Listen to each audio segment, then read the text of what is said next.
知性というのはいろいろなことを知ったり考えたり判断をすることです。宇宙にも知性があると言われています。どういうことでしょうか？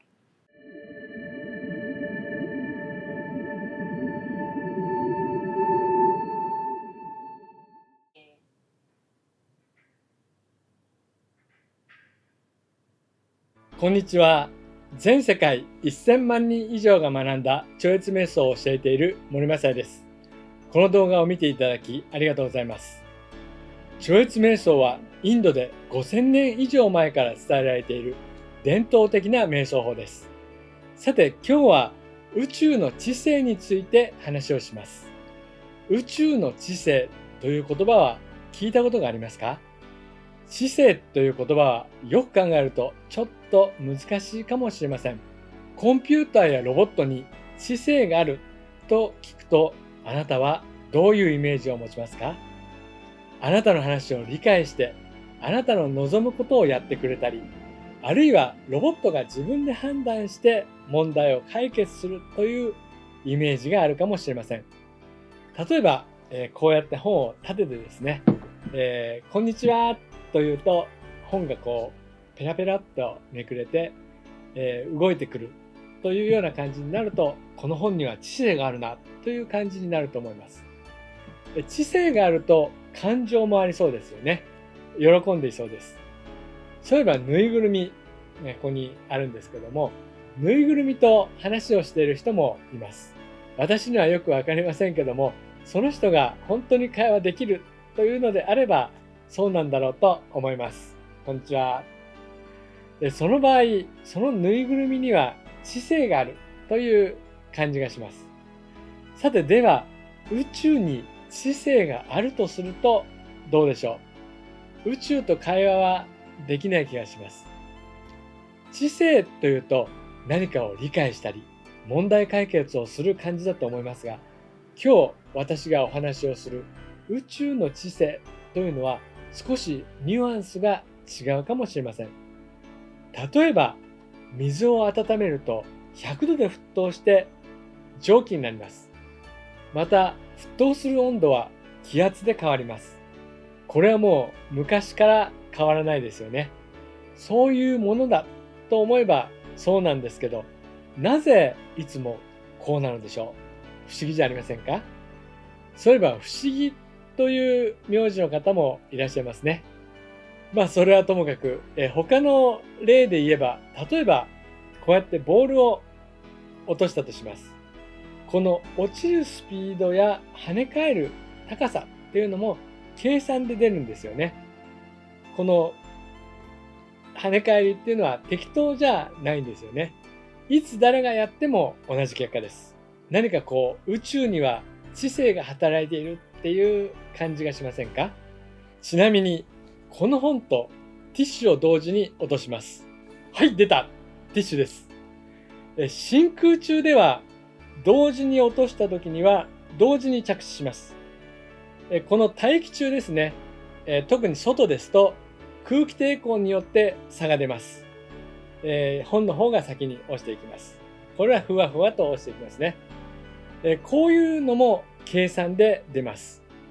ボールを投げる時の放物線、ボールを投げた時にこう放物線っていうのができるんですけども、あるいはですね、地球の周りを回っている月の軌道というのも計算で出ます。さらにカーナビの位置情報っていうのは人工衛星から地上に届きますが、地上と宇宙で時間が進むスピードが違うので、それも計算されています。いかがでしょうか？この世界は全くのデタラメではないですよね。これを考えると、この宇宙には知性があるというふうに感じませんか？あるいは知性が働いているとか、何か考えられて作られているという表現でも良さそうです。それなので宇宙には知性があると表現しています。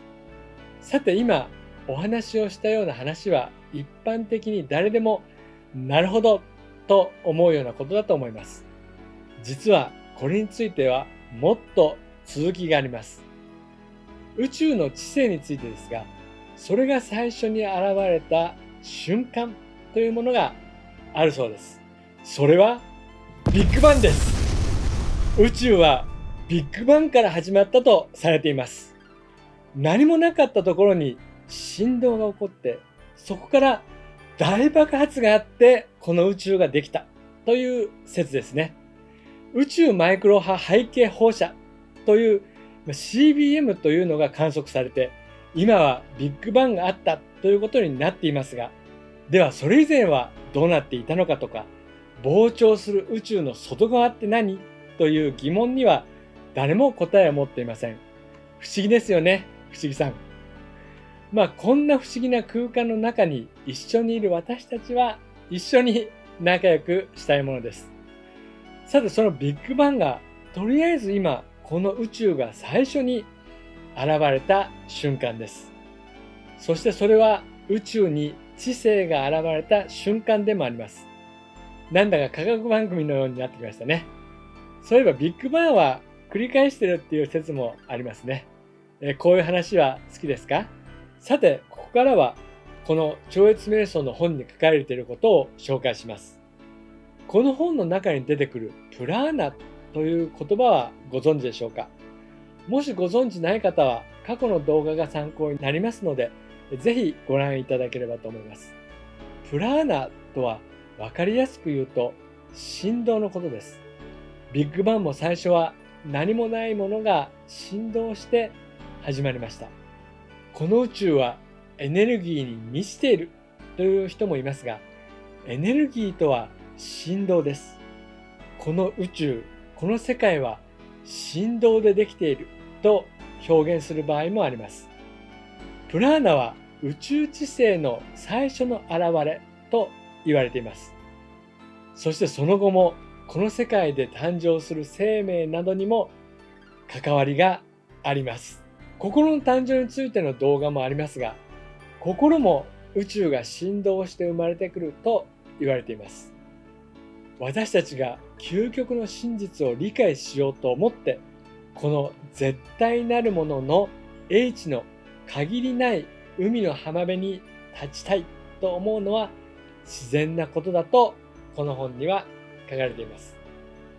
ここで少し私たちの心について触れておきます。すべての源、この本でいう存在から私たちの心が生まれました。心の中ではいろいろな考えが出てきます。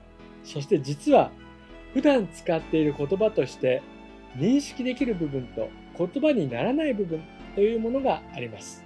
例えば、あの人のこと好きじゃないと思ったとしても、確かにそういう気持ちはあるんだと思うんですけども、実は心の奥底では好きだったりします。あるいは表面的にはすごく怒ってるのに、実は心の奥底ではそうでもないとか、あるいはその逆パターンということもあります。表面と心の奥底で違うっていうことがあるんですね。言葉で認識できないような心の奥深くの部分を潜在意識と呼んだりしています。言葉で何かを考えたりするのは心の表面の部分です。超越瞑想では何が行われているかというと、心の表面的なところから心の奥深くの領域に行きます。そしてそれを超越します。その時に私たちは全ての源にたどり着きます。そして宇宙、存在を体験します。これが超越瞑想のテクニックです。何も難しいことは行いません。難しいことを行おうとすると心は緊張します。超越瞑想はとても簡単です。今日の話はちょっと難しかったかもしれませんが、理解できなくても全く問題はありません。野球のキャッチボールを楽しんでいる人に放物線の話をするような感じです。あるいは夜間に水を入れてコンロでお湯を沸かしている人に水の沸点と気圧の関係を話したり、チャールズの法則などを説明するようなものですね。つまり理屈を知らなくても十分に楽しめるし、効果も得られるということです。